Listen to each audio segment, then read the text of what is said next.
سورہ آل عمران کی آیت نمبر 160 سے حاصل ہونے والی باتوں کا ہم ذکر کر رہے تھے۔ چوتھی بات ہم نے یہ ذکر کی تھی کہ جب انسان اس بات پر ایمان رکھتا ہے کہ اللہ ہی اصل میں مددگار ہے، تو ایسی صورت میں وہ اسباب بھی اختیار کرے جن اسباب کے ذریعے اللہ کی مدد آتی ہے، اور اللہ کی مدد کے چند اسباب بھی ہم نے ذکر کیے تھے۔ اللہ رب العالمین ہی کیوں توکل کے لائق ہے کہ اس پر بھروسہ کیا جائے، اور اللہ رب العالمین ہی سے کیوں مدد طلب کی جائے؟ قرآن حکیم میں اللہ تعالیٰ نے اپنی دو صفت کا ذکر کیا ہے۔ نمبر 1، ان اللہ لقوی عزیز، بلا شبہ اللہ تعالیٰ قوی بہت طاقت والا ہے، اور عزیز بہت عزیز ہے۔ عزیز مطلب ایسا غالب ہے کہ جس کے اوپر کوئی نہیں آ سکتا، ایسا اوپر ہے کہ جس کے اوپر کوئی نہیں آ سکتا، جس کو کوئی ہرا نہیں سکتا۔ تو پہلی صفت تو یہ ہے۔ دوسری صفت یہ ہے کہ اللہ تعالیٰ نے فرمایا وَلِلَّهِ عَاقِبَةُ الْأُمُورِ، تمام معاملات کا جو انجام ہے وہ اللہ ہی کا ہے، اللہ ہی تمام معاملات کو انجام عطا کرتا ہے۔ تو جو سب سے زیادہ طاقتور ہو، جس پر کوئی غالب نہ آ سکے، اور جس کے پاس تمام معاملات تمام کیسز کا انجام ہو، تو ظاہر سی بات ہے اسی سے مدد مانگی جا سکتی ہے، اسی پر ہی بھروسہ کیا جا سکتا ہے، کسی اور پر نہیں۔ اور اگر ہم تاریخی ناحیے سے ہر ناحیے سے دیکھیں گے تو ہمیں یہ بات بالکل سچی نظر آتی ہے۔ دیکھیے دنیا میں بڑی بڑی طاقت رکھنے والی حکومت گزری، ہاں حکومت روم تھی، حکومت فارس تھی، بڑی بڑی حکومتیں گزری، ان کی حکومت مشرق سے مغرب تک تھی، بڑے بڑے ملکوں کو انہوں نے فتح کیا، اتنی طاقتور تھی، لیکن زلزلوں نے ان کی حکومت کو تہس نہس کر دیا، لمحے میں حکومت تہس نہس ہو گئی، کچھ نہیں کر سکی، اتنی بڑی طاقت کچھ نہیں کر سکی۔ معلوم یہ ہوا کہ اللہ ہی قوی عزیز ہے، کچھ نہیں کر سکتا انسان۔ اور جب اللہ اپنی قوی ہونے کا جب مظاہرہ کرتا ہے، جب دکھاتا ہے کہ میں کتنا قوی ہوں، تو دنیا کی سب سے معمولی ترین مخلوق بھی انسان کو کھا جاتی ہے۔ آپ دیکھیے کرونا وائرس آیا تھا، وائرس کے بارے میں بتایا گیا کہ کروڑوں وائرس جب جمع ہو جائیں گے تب چند گرام بنے گا۔ کروڑوں وائرس، یہ جو کرونا وائرس ہے نا، کروڑوں وائرس جب جمع ہو جائیں گے تو چند گرام بنے گا، اور اسی وائرس نے کتنے انسانوں کو کھایا۔ اب پتہ چلا کہ وَلِلَّهِ عَاقِبَةُ الْأُمُورِ، اللہ ہی سے مدد مانگنی چاہیے، کوئی بھی اس کے مقابل میں نہیں، کوئی اس کا شریک نہیں ہے، اور کوئی اس کا جو ہے ساجی نہیں ہے، کوئی اس کی مدد نہیں کرتا ہے، کہ جب جو مدد کرتا ہے سارا کیس اس کے ہاتھ میں ہے۔ تو آپ دیکھیں کہ یہ چھوٹی چھوٹی مخلوق بھی بڑی بڑی مخلوق کو ختم کر جاتی ہے، یہ اللہ رب العالمین ہے۔ تو یہ چوتھی بات کے اندر یہ بات ساری بھی ذکر کی تھی۔ ہمیں چاہیے کہ ہم مدد کے جتنے اسباب ہیں اس کو اختیار کریں، اور ایمان اور یقین کے ساتھ یہ ساری چیزیں کریں۔ پانچویں چیز اس آیت کریمہ سے معلوم ہوتی کہ اس آیت کریمہ میں یہ بتایا گیا ہے کہ بے یاری اور مددگاری کے جتنے اسباب ہیں اس سے بچا جائے، جس سے انسان بے یار و مددگار ہو جاتا ہے نا، اس سے بچا جائے، اس کو چھوڑ دیا جائے۔ اللہ تعالیٰ نے فرمایا وَإِن يَخْذُلْكُمْ، اگر اللہ تمہیں بے یار و مددگار چھوڑ دے، فَمَنْ ذَا الَّذِي يَنْصُرُكُم مِّن بَعْدِهِ، تو اللہ کے بعد تمہاری کون مدد کرے گا؟ تو جو بے یار و مددگاری کے اسباب ہے نا، جس سے بے یار و مددگاری آتی ہے، اس کو چھوڑ دیا جائے۔ کون سے اسباب ہے جس سے بے یار و مددگاری آتی ہے؟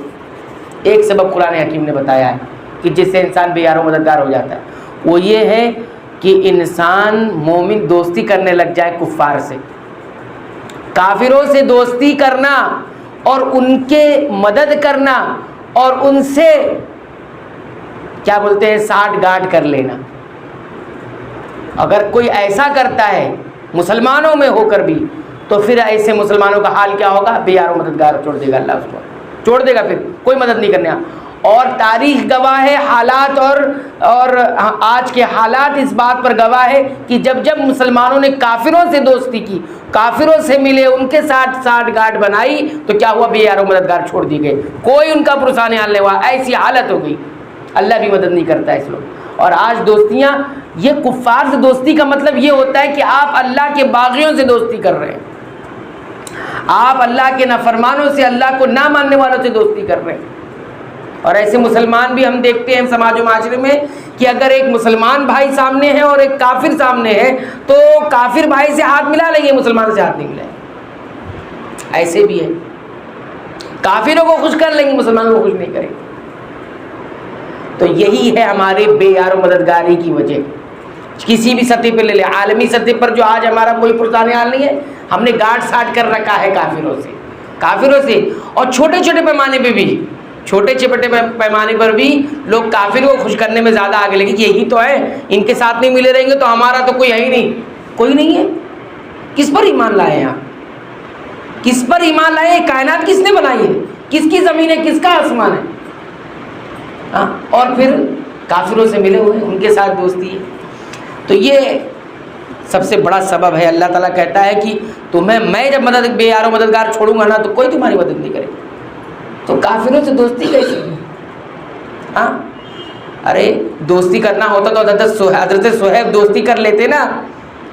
جب مکہ سے نکالے جانے لگے، حضرت صہیب اتنے مالدار کہ ان کے کپڑے مہنگے، روم و فارس سے ان کے کپڑے آ رہے ہیں، ایران سے ان کے کپڑے آ رہے ہیں، تجارت قافلہ ان کا کپڑا لے کر آتا، اور خوشبو ایسی کہ جس گلی سے گزر جائیں تو پوری گلی مہکے.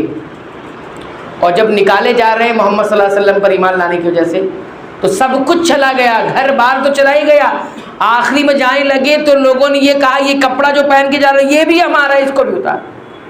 پورا جو ہے کپڑا اتروا لیا. ماں کو دیا آئی، کہا کہ کم سے کم ستر چھپانے کو کچھ دے دو. ستر چھپا کے پہنچے اللہ کے نبی صلی اللہ علیہ وسلم کے پاس سفر کر کے مدینہ. بولا کیا چھوڑ کر آئے ہو؟ کیا لے کر آئے ہو؟ کہا سب کچھ تو چھوڑ کے آیا، بس آپ کا ایمان لے کر آئے ہو، بس آپ پر ایمان لے کر. یہ دوستی، آج مسلمان دوستی کرتا ہے کافر سے. دوستی کرنا ہوتا تو کیا کچھ نہیں تھا ان کے پاس، نہیں کیا دوستی. یہ بھی بات ہوئی. چھٹی بات اس آیت کریمہ سے یہ معلوم ہوتی ہے کہ اللہ ہی پر توکل کرنا واجب ہے. اگر کسی کا بھروسہ اللہ کو چھوڑ کر کسی اور پر ہوتا ہے وہ گنہگار ہے. یہ آیت کہتی ہے اللہ پر توکل کرنا واجب ہے. وعلی اللہ فلیتوکل المؤمنون، اللہ ہی پر تم بھروسہ کرو. دیکھیے ایسا بھی کہا جا سکتا ہے وعلی اللہ فلیتوکل المؤمنون، مومنوں کو بھروسہ کرنا چاہیے اللہ پر. تو ایسے کہا جا سکتا ہے فلیتوکل المؤمنون علی اللہ، لیکن اللہ نے یہ نہیں کہا. عربی زبان کا اسلوب ہے کہ جس جگہ جو چیز ہوتی ہے اگر اس کو ہٹا کے دوسری جگہ رکھ دیا جائے تو وہ چیز واجب بن جاتی ہے. تو فرمایا وعلی اللہ، اللہ ہی پر فلیتوکل المؤمنون، ایمان والوں کو توکل کرنا چاہیے. معلوم ہے کہ یہ توکل کرنا اللہ پر واجب ہے. لیکن ایک بات یہ یاد رکھیں کہ توکل کے جو اسباب ہیں وہ شرعی اسباب ہونا چاہیے. اسباب جیسے کوئی کہتا ہے کہ اللہ پر بھروسہ کرنا ہے تو علاج نہیں کریں گے. اسباب جو اللہ ٹھیک کرنا ہے ٹھیک کر دے گا. تو اسباب اختیار کرنا یہ بھی توکل کے اندر شامل ہے. اگر آپ غور کریں گے نبی کریم صلی اللہ علیہ وسلم کی زندگی پہ تو ہم دیکھتے ہیں کہ نبی کریم صلی اللہ علیہ وسلم سب سے زیادہ اللہ پر بھروسہ کرنے والے تھے کہ نہیں تھے؟ بالکل تھے، ہر کوئی مانتا ہے. اس کے باوجود آپ کو اگر گرمی ہے تو گرمی کے جتنے بچنے کے جتنے اسباب ہیں وہ آپ اختیار کرتے تھے. ٹھنڈی سے بچنے کے جتنے اسباب ہیں وہ آپ اختیار، چادر اوڑھتے تھے، موٹی چادر بھی اوڑھتے تھے آپ صلی اللہ علیہ وسلم ٹھنڈی سے بچنے کے لیے. بھائی جب اللہ پر بھروسہ ہے تو ٹھنڈی کے لیے اسباب کیوں اختیار کرنا؟ اور اللہ کے نبی صلی اللہ علیہ وسلم کھانا بھی کھاتے تھے بھوک کو ختم کرنے کے لیے. اگر جب اللہ پر بھروسہ ہے تو پھر بھوک کھانا کیوں کھاتے تھے؟ پھر اسی طرح آپ صلی اللہ علیہ وسلم کو پیاس لگتی تو آپ صلی اللہ علیہ وسلم پانی بھی پیتے. پانی پیاس کو ختم کرنے کے لیے پانی پینا یہ سب اختیار کرنا ہے. تو کوئی کہے اللہ پر بھروسہ اللہ پیاس بجھا دیں گے، ایسے بجھا دیں گے، پانی پیو گے تو بجھے گی پیاس. اسی طرح آپ صلی اللہ علیہ وسلم غزوات میں جاتے تو جنگی سامان بھی آپ پہنتے تھے. ہاں جنگی لباس جو ہوتے ہیں، جو زراعیں ہوتی تھی وہ آپ پہنتے تھے. جو خود ہوتا تھا، جو جس کو ہم لوگ ہیلمٹ جسے کہتے ہیں آج کے دور میں، وہ جو خود ہوتا تھا اس کو پہنتے تھے آپ صلی اللہ علیہ وسلم. پوری انگل تلوار بھی لیتے تھے آپ صلی اللہ علیہ وسلم. کیوں؟ بھروسہ تھا اللہ پر تو کیوں لیتے تھے؟ اللہ جیتا دیں گے، اللہ فتح دے دیں گے، اللہ بچا لیں گے؟ نہیں، اسباب اختیار کرنا یہ توکل کے اندر ہے. ایک صحابی آئے، اونٹ باندھ کر آپ صلی اللہ علیہ وسلم اونٹ وہاں کھڑا کیا اونٹ کو اور آ گئے. آپ صلی اللہ علیہ وسلم جو اونٹ کہاں ہے؟ کہا کہ وہاں باہر ہے دروازے پر. بولا باندھا؟ نہیں باندھا. کیوں؟ اللہ پر بھروسہ ہے. اللہ پر بھروسہ ہے. ارے پہلے اونٹ کو باندھو پھر اللہ پر بھروسہ کرو. اونٹ بھاگ جائے گا؟ نہیں بھاگے گا. اللہ پر بھروسہ ہے مجھے, اللہ پر میرا توکل. نہیں, اونٹ باندھو پھر اللہ پر بھروسہ کرو. تو آپ دیکھیں, لیکن ایک بات یہاں پر یہ یاد رکھنا چاہیے کہ اسباب جو اختیار کیا جاتا ہے وہ شرعی ہونا چاہیے یا تو کونی ہونا چاہیے.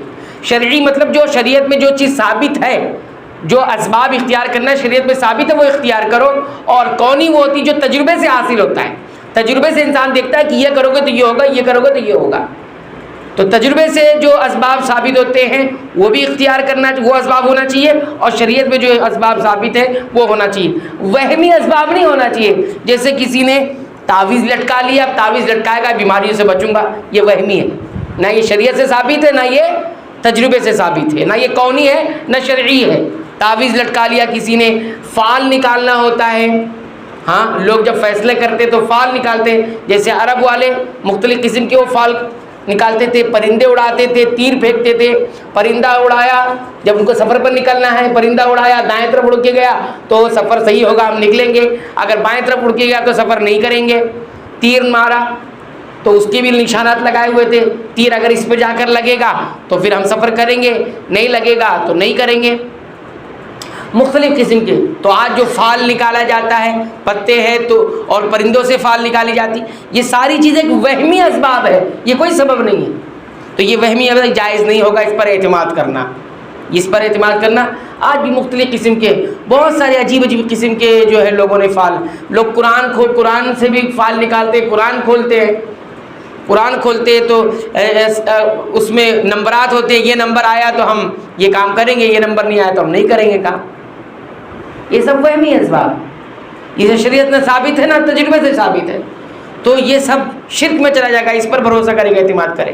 تو بہرحال یہ چند باتیں تھیں جو اس آیت کریمہ سے ثابت ہوتی ہے. اور ایک چیز اور بھی یاد رکھیں کہ اسباب کبھی کبھی, جیسے یہ کوئی یہ کہے کہ میں آگ میں ڈالے جاؤں گا, آگ میں کود جاؤں گا, اللہ پر اللہ بچا لیں گے مجھے, نہیں ہو سکتا.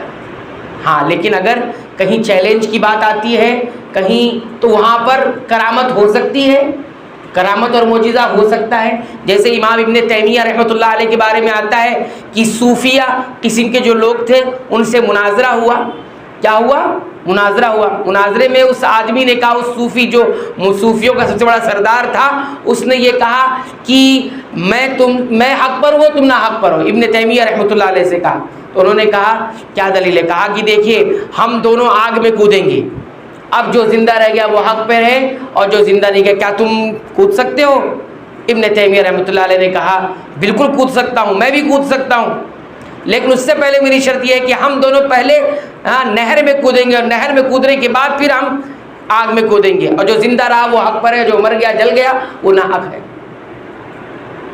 ہاں, چیلنج قبول کر لیا تھا, لیکن یہ شرط پوری کرنی تھی. یہ دھوکہ دینے والے تھے, کیونکہ جو صوفیہ کا جو سردار تھا, جو اپنے آپ کو بڑا اسلام کا بڑا ماننے والا بتا رہا تھا, اور صوفی قسم کے لوگ تھے الٹی سیدھی عبادتیں کرنا. تو بہرحال معلوم یہ ہوا کہ نہر میں کودنے کے لیے کس لیے کہہ رہے تھے, کیونکہ وہ جو سردار تھا ان کا, صوفیوں کا, اس نے اپنے جسم پر ایسے چیزیں لگا رکھا تھا جس پر آگ اثر نہیں کرتی کچھ وقت کے لیے. تو ظاہر سی بات ہے وہ لوگوں کو دھوکہ دینا چاہتا تھا کہ اگر ہم کودیں گے تو ظاہر سی بات ہے یہ بھی کودیں گے, انہوں نے تو کچھ نہیں لگا رکھا ہے, یہ تو جل کر ختم ہو جائیں گے اور میں بچ جاؤں گا, تو لوگوں پر میرا یہ سکہ جم جائے گا کہ ہم حق پر ہیں. تو کہا, اور جب نہر میں کودایا گیا تو نہیں کودا, اس نے چیلنج دیا کہ ہم بھی کود لیں گے اوپر, نہیں کودے گا تو نہر میں نہا دھو کے سارا سب نکل جائے گا. اب جب آگ میں کودے گا تب تو جل ہی جائے گا. تو کہنے کا مقصد ہے کبھی کبھی چیلنج کے لیے قبول کر لینا, تو کبھی کبھی یہ کرامت ہو سکتی ہے کبھی کبھی کرامت, لیکن جب ایسی بات رہے, جب یہ دھوکہ دڑی والی بات نہیں, یہ دھوکہ اور فریب دینے والی بات نہیں. بہرحال یہ چند باتیں تھیں جو اس آیت کریمہ سے معلوم ہوئی. اللہ سے دعا کرتے ہیں رب العالمین تو ہمیں ایسا ایمان عطا فرما کہ ہم تجھ پر ہی بھروسہ کریں, تجھ پر ہی توکل کریں.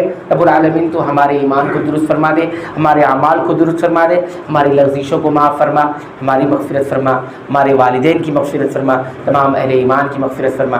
آمین. وآخر دعوانا الحمدللہ رب العالمین.